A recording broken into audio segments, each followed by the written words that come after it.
ইট may rain tomorrow, আগামীকাল বৃষ্টি হতে পারে। ইট মাইট রেইন টুমোরো, তার মানেও আগামীকাল বৃষ্টি হতে পারে। বাট পার্থক্য কোথায়? মে দিয়েও পসিবিলিটি বা সম্ভাবনা বোঝায়, আবার মাইট দিয়েও পসিবিলিটি বা সম্ভাবনা বোঝায়। বাট এখানে স্লাইটলি কিছু ডিফারেন্সেস আছে। মে দিয়ে মূলত বেশি চান্সেস, বেশি পসিবিলিটি বোঝায়। যেমন আমি যদি বলি ইট মে রেইন টুমোরো, কালকে বৃষ্টি হতে পারে, আমি মে দিয়ে যখন বলবো এটা দিয়ে বোঝায় যে কালকে 80 থেকে 90% কি বৃষ্টি হওয়ার সম্ভাবনা আছে। আর আমি যদি বলি ইট মাইট রেইন টুমোরো, কাল বৃষ্টি হতে পারে, এটা পসিবিলিটিটা বা সম্ভাবনাটা কম। হয়তো এটা 30 থেকে 50% হতেও পারে, নাও হতে পারে, দুইটাই সম্ভাবনা। বাট এই পসিবিলিটিটা বা সম্ভাবনাটা কম যখন আমরা সেটা মাইট দিয়ে ইউজ করব। আরেকটা পার্থক্য মে আর মাইটের মধ্যে, মে দিয়ে আমরা অনুমতি চাই।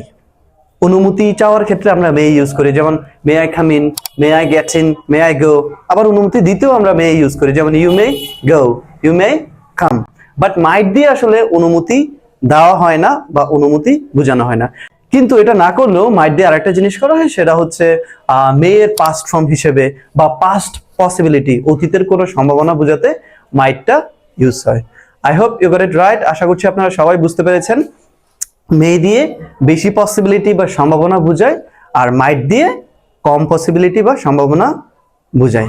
মে মানেও হতে পারে, মাইট মানেও কি হতে পারে বা হওয়ার সম্ভাবনা আছে। ভিডিওটা ভালো লাগলে শেয়ার করবেন, অ্যান্ড এরকম ভিডিও লেসন্স পেতে কানেক্টেড থাকুন ভাইরাইট ইংলিশের সাথে। Thank you, have a good day.